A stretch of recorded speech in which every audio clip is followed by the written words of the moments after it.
Fala aí, galera, aqui é o Cidadão X. Galera, o conteúdo desse vídeo aí é aquele típico conteúdo que a gente fica em dúvida se adianta alguma coisa, né, publicar. Se adianta gravar, editar, né, pensar, concluir, repassar para vocês.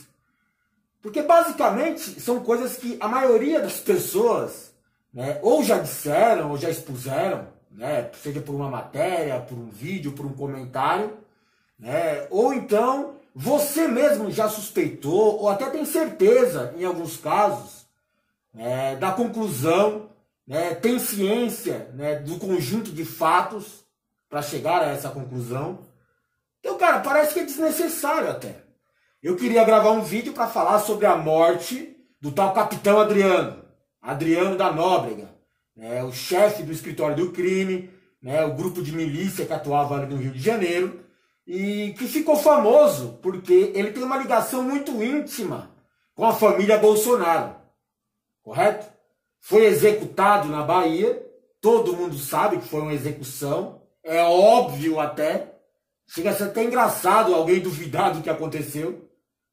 Mais de 50 policiais cercaram uma pessoa dentro de uma casa, né, não deram chance, né, do cara se entregar, fuzilaram o cara, naquele padrãozinho de sempre, né? O cara resistiu e não resistiu, né? Então não tem o que fazer, não tem o que você pensar sobre isso. Mataram o cara. Bom, mataram o cara, então tinha algum objetivo. E aí você também já chegou a uma certa conclusão, como a maioria das pessoas já expuseram aqui nas redes, né, de que foi queima de arquivo. O cara sabia demais. Então alguém queria silenciar o cara. Morto não fala. Aí vamos levando na ideia. Foi execução, né, que levou a uma ideia de que foi queima de arquivo. Se foi queima de arquivo, é para favorecer, beneficiar alguém. Quem? Aí a coisa também fica até óbvia. Se o cara era ligado diretamente à família Bolsonaro, né, em envolvimento de suspeitas, de crimes graves até, né, em conjunto, ou será em parceria, ou sob ordens do clã Bolsonaro, então quem estava beneficiado pela morte do cara seriam os Bolsonaro. Tá evidente. O cara era envolvido no esquema de rachadinhas. Sim, rachadinha lá. Ex-mulher do cara participava do gabinete do Flávio Bolsonaro no esquema. A mãe do miliciano também já participou do esquema. E o próprio cara foi flagrado aí, durante as investigações, né, de que ele se colocou como um beneficiário do esquema. Os funcionários fantasmas que devolviam parte do salário, né, para o Flávio Bolsonaro. E aí como que funciona isso daí? Cara, você não faz isso por qualquer um. Você está fazendo um favor para alguém. Quando você faz um favor para um bandido do tipo miliciano, que gosta de matar pessoas, então quer dizer que você está tendo algo em troca, correto? A própria conduta da rachadinha já era um crime, mas tinha algo em troca. Tinha alguma relação. Porque senão os bolsonaros não iam correr o risco de se envolver com um criminoso à toa. E aí você leva naquela ideia de milicianos, né, aqueles caras que vão extorquir, né, e, sei lá, comprar, forçar votos numa determinada região, os caras que dão uma certa segurança, os caras que agem para intimidar adversários políticos, são milicianos, são bandidos, uma quadrilha. Então você tem essa pessoa, esse grupo de criminosos ligados a você para fazer seu serviço sujo. Correto? Esse cara sabia demais. Inclusive esse cara sabe sobre a morte da Marielle Franco. Aquele crime que quase ninguém quer investigar para chegar a conclusão nenhuma, que todo mundo sabe o que aconteceu, quem foi que mandou matar, como rolou todo o processo. Só que ninguém quer divulgar, ninguém quer levar isso para frente, porque envolve presidente da República, já envolve ministro da Justiça, envolve família de presidente, envolve milícia. É tão grave, é tão bizarro, que eu acho que é melhor fingir que não aconteceu. É assim que a galera tá fazendo. Então eu podia vir aqui falar sobre tudo isso, né? Sobre a conduta do Capitão Adriano, né? Os crimes que ele cometia contra o miliciano, o envolvimento dele com a família Bolsonaro, por que os Bolsonaros são acusados de queima de arquivo nesse processo. Mas é evidente, você já sabe de tudo isso, cara. Então não adianta eu vir aqui repetir coisas. É interessante, às vezes, a gente resumir para algumas pessoas que estão meio por fora, meio desligadas. É interessante você juntar todos os fatos numa única história, para você entender alguns detalhes que você tenha, sabe, perdido né, na sua avaliação, na sua correria de vida aí, e aí você vai juntando tudo, são detalhes, são muitas coincidências que a gente fica até duvidando de que seja por um acaso, que, sei lá, né, há alguma suspeita de que poderia ter sido e não seja uma certeza. Para mim é certeza. E os detalhes me chamam a atenção. Por exemplo, tem detalhe bobo, como o próprio Moro, o juiz Moro, né, não colocar o nome do Adriano na lista dos 10 mais procurados, ou dos bandidos mais procurados do país. Fica até parecendo que, sem querer, querendo, ele sabia o que ia acontecer com o cara, não fica parecendo? Mas ele não ia correr esse risco, né? Mas fica meio sem graça, né? Uma coincidência meio tola. Tem outra coincidência interessante. O Eduardo Bolsonaro foi para a Bahia, o local onde aconteceu a morte e a execução, nos mesmos dias do crime. Coincidências da família Bolsonaro, né? Como o Adélio frequentar o mesmo clube de tiro dos filhos do Bolsonaro, como os milicianos que mataram a Marielle, né, morarem, né, ou pelo menos um deles, morarem no mesmo condomínio, né, do Bolsonaro, o porteiro ter atendido, né, recebido o outro miliciano que iria se encontrar, né, com o parceiro para matar a Marielle, e o porteiro ligar para o Bolsonaro para solicitar a sua entrada, e o Bolsonaro permitir o acesso. Sabe, são as coincidências que a gente fica pensando assim, cara, é tão grave, é tão absurdo que é melhor que não seja verdade. Porque senão o que a gente vai fazer? O cara é presidente, está envolvido em tudo isso. Na verdade, ele está envolvido em uma série de outros crimes, denúncias gravíssimas. Mas nesse caso aí com a milícia, né, envolve muita coisa, cara. Rachadinha, Queiroz. O tal do Adriano da Nóbrega era parceiro do Queiroz. Parceiro de crime do Queiroz quando eles ainda eram da PM. Então envolve lá com o Queiroz, que é o famoso Queiroz, envolve a rachadinha, funcionários fantasmas, milícia, né, execução, né, de uma pessoa pública, no caso da Marielle, né, o contato íntimo entre eles. Toda hora você vê foto do Bolsonaro com algum miliciano, ou o Bolsonaro defendendo o miliciano de alguma forma, ele e a família dele. E eu achei interessante a postura dos Bolsonaros, né, após o crime. Mataram o cara, foi queima de arquivo. Pronto, não vamos debater mais sobre isso. E os Bolsonaro, o que faz? Porque se foi queima de arquivo, foi a favor deles. Num primeiro momento, silêncio. Dava até a impressão de que eles estavam de luto, né? Não, coitado, mataram nosso parceiro lá e tal. Depois eles começaram timidamente a responder, porque a repercussão foi ruim. O silêncio deles foi muito suspeito. E eu acho que o silêncio seria o menos suspeito de tudo. Porque falar alguma coisa do jeito que eles falaram é pior ainda. Timidamente veio o Flávio Bolsonaro e ensina o outro que queria ver uma perícia, como se ele tivesse revoltado com a morte do bandido. Até aí meses atrás, dias atrás, era bandido bom, bandido morto. Nesse caso, não, tem que investigar, tem que ver quem matou, torturaram, coitadinho, né? Tem que ver como a circunstância do crime e tal. Não é estranho, né? De repente, bandido bom, bandido morto já não é tão importante, né? Assim, tem que ver se o cara era mesmo bandido, ele foi absolvido, era chefe da milícia, isso é coisa da investigação distorcida, coitadinho foi torturado antes de morrer. E quantos ele não torturou e matou antes de acontecer isso com ele?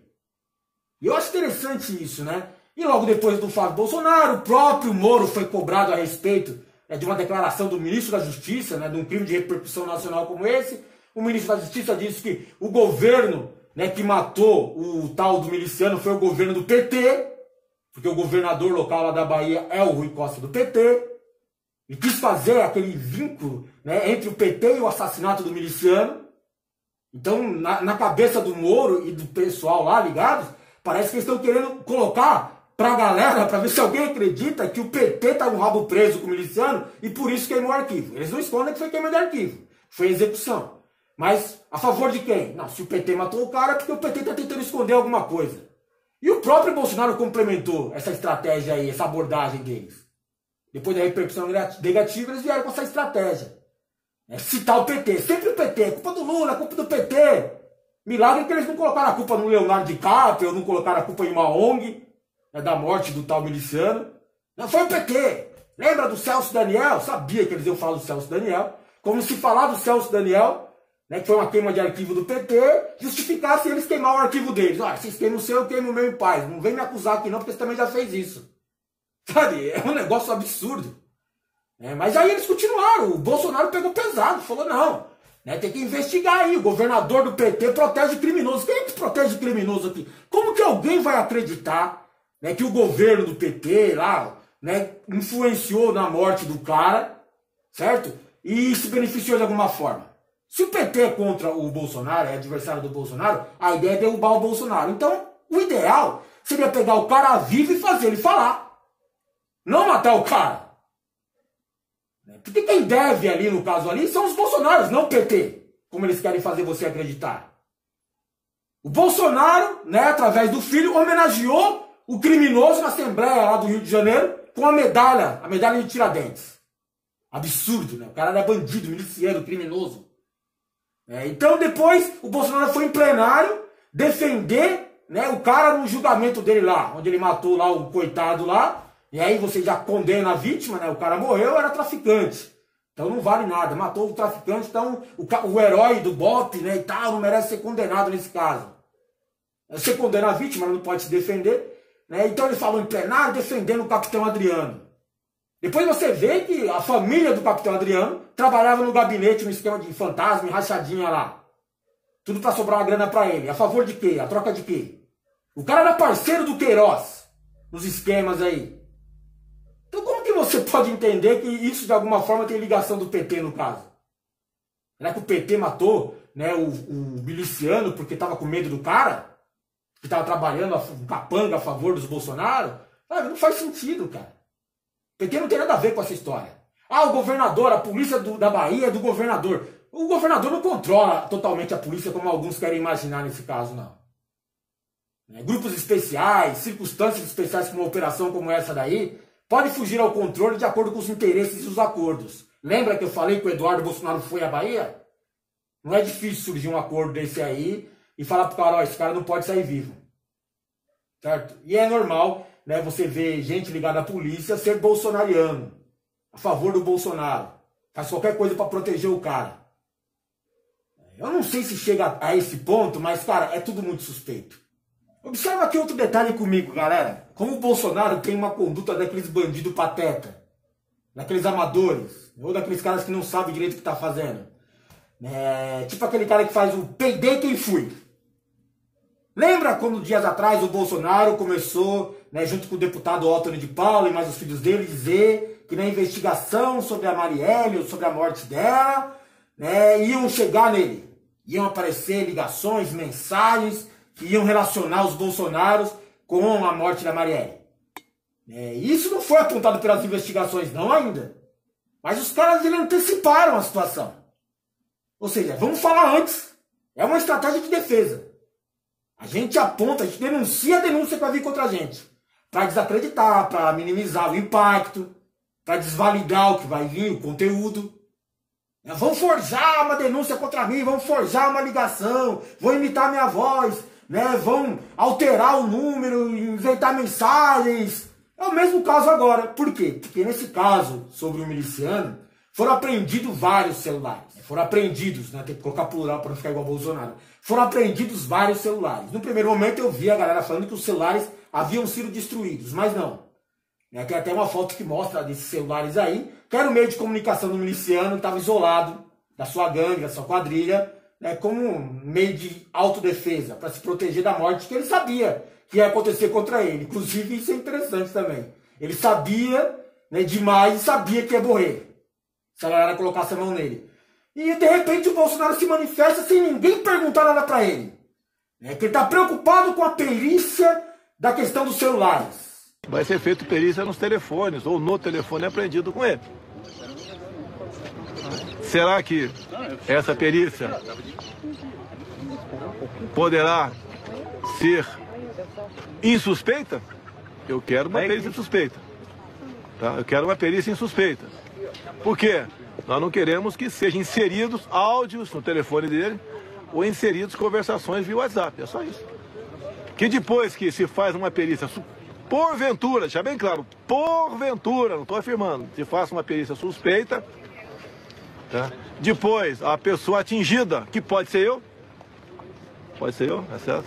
Até o requerer, apesar de ser presidente da República, imagine se eu fosse cidadão comum, né? Apesar de ser presidente da República, quanto tempo levaria para essa nova perícia?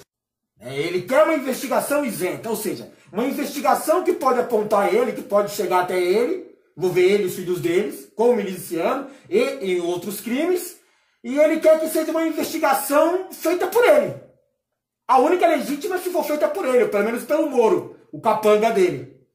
Se for feita por outra polícia, por outro governador, aí não é legítima. Né? Vai encontrar alguma coisa, eu já estou falando. Vai encontrar alguma coisa. Ele meio que sabe disso. É interessante você observar isso no Bolsonaro. Ele sabe o que fez. Ele só não sabe o que os outros investigadores, o que a polícia sabe. Mas sabe que se os caras ficarem sabendo, vai sujar, vai dar ruim para ele. Então ele vai antecipando, ele vai se entregando. Peguei quem fui. É sensacional, mano. É um pateta. Tudo muito suspeito. E todo mundo já falou tudo isso, todo mundo já ligou isso pra você, todo mundo já colocou na cara. Sabe, é tudo evidente, é tudo claramente apontado. Né? Não tem um mistério no assunto, não tem o que debater. Os Bolsonaro mandou matar o cara que estava arriscando o esquema deles, arriscando para aguentar. Seja da rachadinha, seja do crime da Marielle, seja outros crimes envolvendo a milícia. Morto não fala, então mata o cara. É melhor assim, é mais eficiente assim. Neutraliza o risco melhor. Eu vi gente citando que pode ser uma farsa montada pelos Bolsonaro, né? Porque o cara não morreu de verdade, o cara foi, né, salvo, levado para fora do país e tal. Um grande teatro, isso daí. Uma simulação de morte para o cara poder fugir. É possível, se os caras fizeram um teatro da fakeada. Os caras estão escondendo o câncer do Bolsonaro, a doença que ele tem no intestino que é grave, até hoje. Ou você não percebeu que o Bolsonaro toda hora está indo no hospital? Uma vez por mês o Bolsonaro tem alguma emergência médica. A última foi uma vasectomia de emergência. Eu nunca ouvi falar disso, cara. Sabe, ninguém repercute a coisa, né? Acontece, eles falam, a galera engole e passa por isso mesmo. Então tem esse teatro envolvendo isso também. Tem um teatro lá envolvendo o tal do condomínio. Mataram o cara, pra calar o cara. E funciona muito bem nesse caso. Pode perceber que o Adélio não fala nada. Foi condenado lá como um maluco e tal. Bolsonaro não cobra nada a respeito do cara. O cara também não comenta nada. Né? Não chamou entrevista, não fala a real do envolvimento. Porque se falar, morre. Olha, o parceiraço morreu. É o mesmo caso do Porteiro. Lembra que o Porteiro mudou de ideia? Mudou a versão dele? Primeiro ele disse que o Bolsonaro atendeu e autorizou a entrada do miliciano para matar a Marielle mais tarde. E depois ele, não foi bem isso e tal, inventaram uma história de uma perícia, umas gravações adulteradas, entendeu? Viu como coação funciona? Viu como matar uma testemunha ajuda muito? É um jeito de coagir testemunha, matando outra, por exemplo. Coisa de máfia mesmo, coisa de bandido. Eu fico vendo o Queiroz, tipo, tranquilão aí, tá achando que tá, de boa. Mataram o seu parceiro, Queiroz. Se liga, maluco, você é o próximo, seu otário. Você não é nada para esses caras. Na verdade, você é um grande arquivo que pode prejudicar esses caras. Você pode morrer num acidente de carro, você pode morrer num assalto, você pode morrer de alguma doença. Mas você pode morrer num cerco policial, você vai resistir e não vai resistir. Entendeu? Se liga, vacilão. Você está achando que está guardado? Você tem até envolvimento na morte do Adriano, do seu próprio parceiro, para calar o cara? E comprar ali a fidelidade, né, do seu chefe? Você vai morrer também, a máfia faz assim, o filme faz assim, é clichê até. Sabe? É clássico, é padrão, é perfil comum acontecer esse tipo de ação. É normal você sumir com as testemunhas para esconder o seu crime, cara. Então, cara, não vi o que eu posso acrescentar para vocês. Posso juntar tudo numa história só e alongar aqui contando uma historinha para vocês. Posso colocar alguns detalhes, algumas coincidências interessantes, mais algumas observações pertinentes ou não, né? Mas, cara, é tão na cara que não tem o que fazer, mano. Não tem o que fazer. Esse cara não podia ser presidente. Não podia continuar como presidente. E continua cometendo crimes sucessivamente. Declarações bizarras, polêmicas, absurdas. E crimes. Crime no meio ambiente, crime na educação, crime na economia. E crimes desses aí, de baixo nível mesmo. Matar adversário, o Laranjal, o Queiroz. Crimes. É um no poder. Valeu.